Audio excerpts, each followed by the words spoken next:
I think that what it does is give us an opportunity to compare and to see some places where we can improve, but it also gives us an opportunity to see whether we're on track and on target. And then today, opportunity of checking out the port. We visited the port here. We've got a wonderful asset in the Richmond area. That's a Richmond port. And if we build it up, we can bring more economic development from the standpoint, you know, if it's Austin, Texas, or Denver, or Boston, or now Tampa. They each have successes in different ways, but we have learned something in each trip. Let me tell you what, this is work.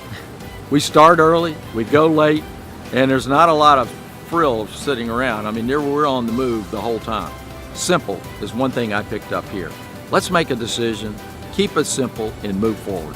This morning we had the most amazing presentation from Lincoln Tamayo talking about academic prep and thinking about that model and how you can use that model to really improve middle school or K through 12 education was fascinating to me.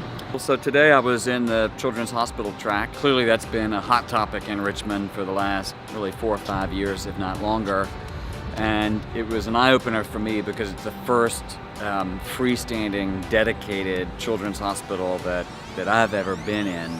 Well, I think getting the delegation out of Richmond, away from their day-to-day tasks, is really important because it gives Richmond leaders an opportunity to collaborate. And I think, you know, if we didn't see anything else and we locked ourselves up in a conference room, there would be something to gain from that.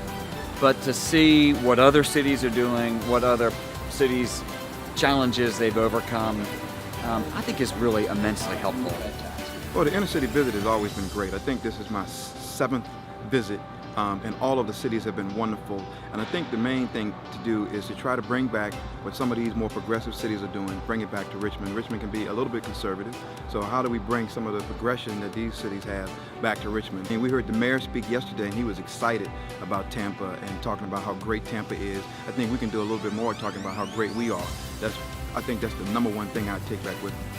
Well, one of the things that Tampa Bay does on both sides, Tampa and St. Petersburg, is they use the water. We are starting to embrace the water. We've got the James River, but it isn't quite there yet. When we get there, the world will be descending upon Richmond, Virginia. Yeah, it was a great time, and you know, you always, one of the things that struck me in Tampa is just big, bold decisions, big, bold leadership. Again, I think Mayor Buckhorn illustrated that. Some of the things they're doing on the K through 12 front, some of the things they're doing on the arts and culture front.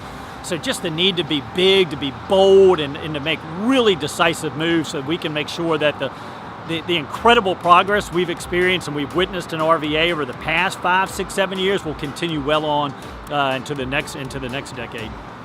Well, we want to build the best Richmond, and in order to build the best Richmond, you have to be clear about what the paradigms are, be clear about what the best practices are in other places. We don't want to fall behind. We want to be on the edge. We want Richmond to be the very best that it can be, and that requires sometimes going to other places and see what other cities are doing. And so I've got several of my staff people here because I don't want them to feel that we have all of the information. We need to go see what other people are doing and bring back the good and leave the bad. I had a great time. I had the best time. We had wonderful experiences. We ate well. We enjoyed each other's company tremendously. And for me as an academic, I love to learn.